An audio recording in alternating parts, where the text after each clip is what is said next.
about takes the biscuit. If it was your husband, I could understand it. But you, Julia, you really... Thank you. You knew all along that he was on medication. And you left me alone with him. What's happened? I hardly had the decency to be embarrassed. You would have thought he was telling me he took a couple of paracetamol. It would have taken a lot of effort for him to tell you about himself. Effort? He wasn't in the least uncomfortable. I'm sure if I had to tell people I was a schizophrenic and had to take haloperidol. It's an antipsychotic medication. Psychotics? Psychopaths? Well, brought me to a garden centre full of psychopaths. Are you insane, Julia? Should they have access to tools? Steve didn't have to tell you about his condition or the medication he's under. He must have felt comfortable with you. Felt like he could trust you. Seemingly more than I can trust my niece. Don't you think you're overreacting a bit? Sadly, that's the normal reaction. You see, Julia, I'm normal. The people here all suffer from some form of mental ill health. Most of them, Steve included, suffers from schizophrenia. It's a painful and disturbing illness. I thought I understood schizophrenia until I took an awareness course, and then I realised that I didn't really understand at all. Why, what happened, Winston? I had to sit on a chair in the middle of a lecture theatre with maybe a dozen people around me. The lecturer pulled his chair up close to me, and then he began asking me questions.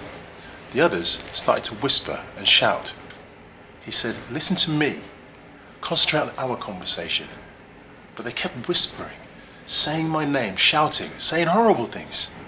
And you know what happened after 2 minutes and 39 seconds? "Stop it, stop it, stop it, stop it!" I shouted. "How can I have a conversation with all this going on?" The others all went silent then, and they looked ashamed because they understood too. So, I think I might know what it feels like to be someone suffering from schizophrenia. Only they can't turn it off after 2 minutes and 39 seconds. It must have been harrowing. It was. And Steve's been living with it for years. I better go and make sure he's okay. Oh, of course, yes. Go on, go on. Oh, the poor thing. Hey. Nice tricks.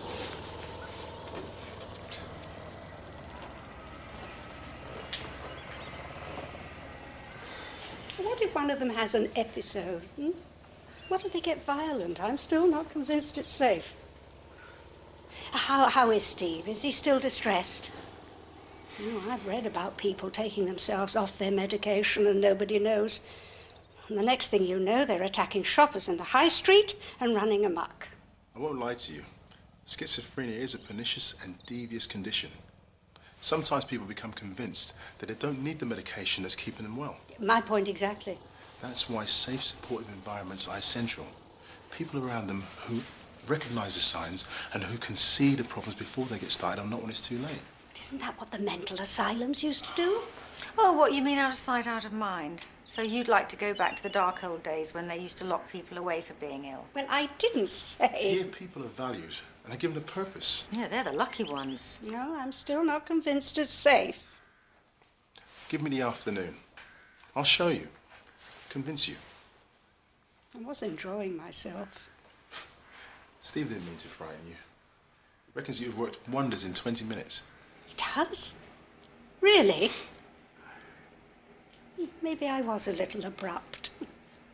I honestly didn't mean to upset him. Look, we've got a mountain of hop sacks ready to get mulch in. I could lend you some wellies. I might enjoy an afternoon with the honest grime of compost under my fingernails. But I don't want to put my niece to any trouble. Oh, it won't be any trouble. I've got to go to Riverside. I can always come back and pick you up if you'd like to stay. Steve, our expert is staying for the afternoon. Now then, how about a cuppa before we get started?